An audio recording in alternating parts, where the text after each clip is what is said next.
think we as Christians, as mature Christians, sometimes we just need to kind of put our arms around some of those folks and say, hey, we love you.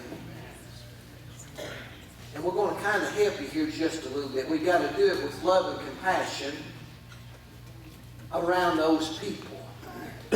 But looking at here what it says, to setting aside all of the weights and the sins that so easily beset us,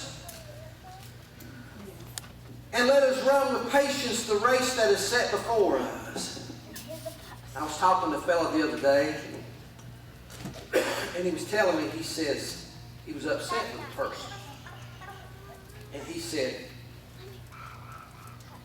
I just don't get it. Said, this person says some things to me and actually told me something that wasn't true. He just flat out said, lie.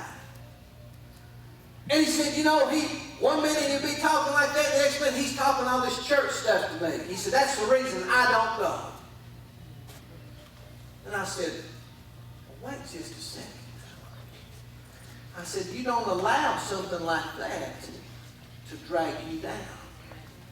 You don't allow something like that to weight you down and beset you. Yeah, but preacher, what would you do if somebody was coming to your church like that? I said, I wouldn't quit and stop going. I said, I'd start praying for them. And I'd keep going on. I wouldn't allow that to easily beset me and weight me down and cause me to lose my faith and just all of a sudden just fizz out.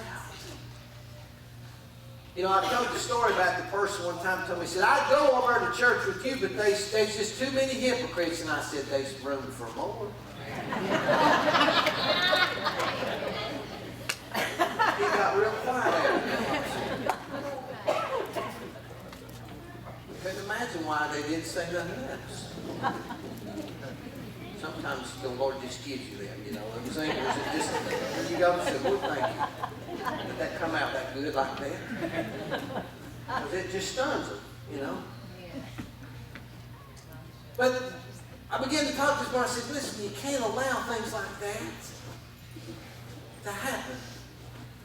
I said, I'm not trying to justify anything that anybody said or done to you. But I said, you can't allow that to come between you.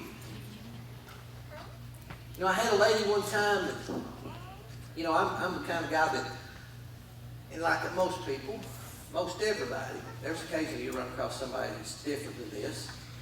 But most everybody wants people to like them, don't they? Don't you want folks to like you? You want folks, you want folks to accept you. You want folks to say, I like you.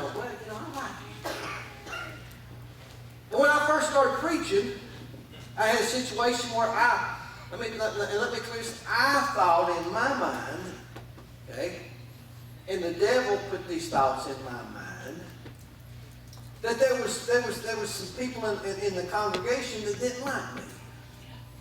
And it really would, I'd have a tough time because the Lord, and when he'd say, this is what I want you to preach, and the devil would say, look over there. They don't like you. And you know what? If you look over right now, he's got his eyes shut. He's asleep while you're preaching. And you know what? Look over. He don't like nothing you said.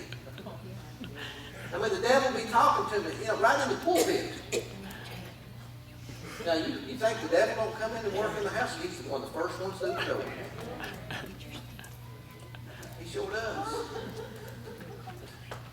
Well, he'd speak to me and he'd say, now listen. They don't like you over there, and everything you preach, it's just useless because you know what? They're just over picking apart everything you say. And it really got to be a problem, and I would have to pray, and I said, Lord, please help me, Lord, and then the devil just try to brew that up. As I say, the creek started to rise. And I had a lady one time, she stopped me, and she looked me right now, and I'll never forget this because it changed my ministry forever. She looked me in the eye and she said, I want to tell you something. Look at me. I looked at her. She said, don't you ever allow any person or anything to come between you and God, your relationship and your work. And I went, oh my goodness. She said, do you understand that? And I said, I sure do.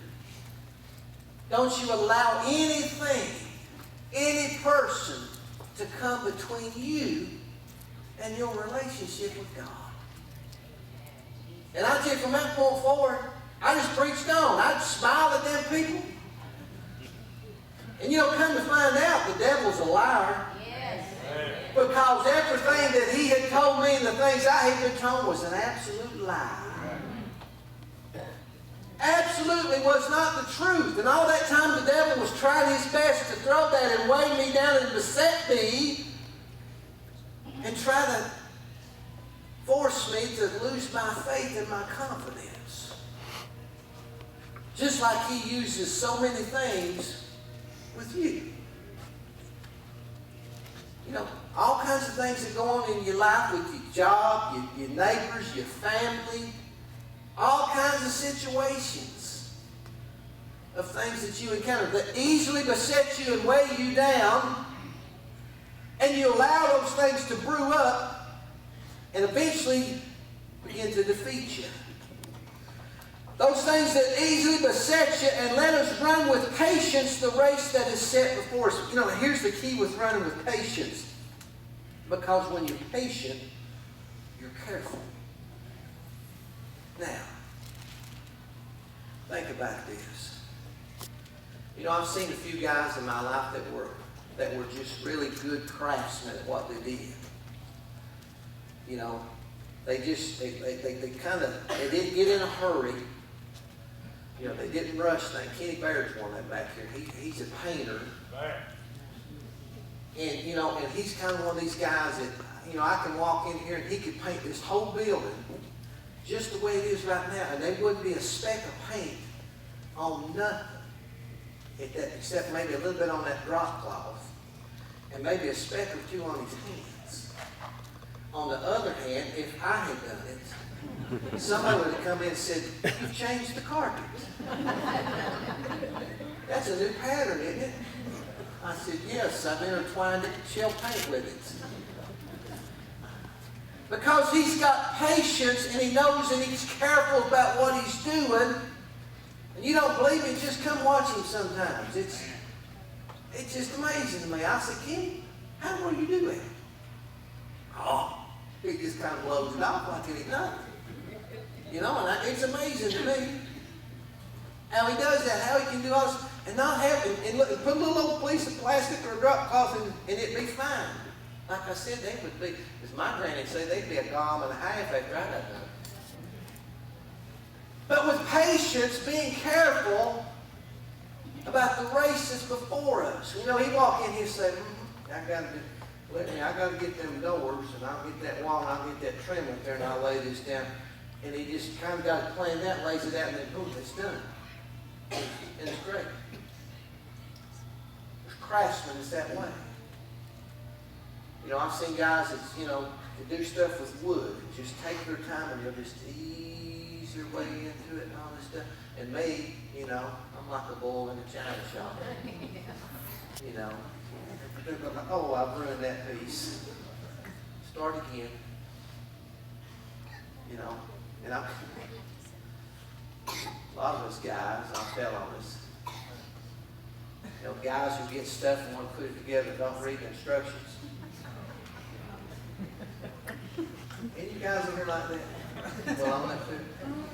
Come on, patience is good. So, it's good. Praise the Lord, there's more of us. There's more of us that way. We find, you'll find that, at least I found this situation with me.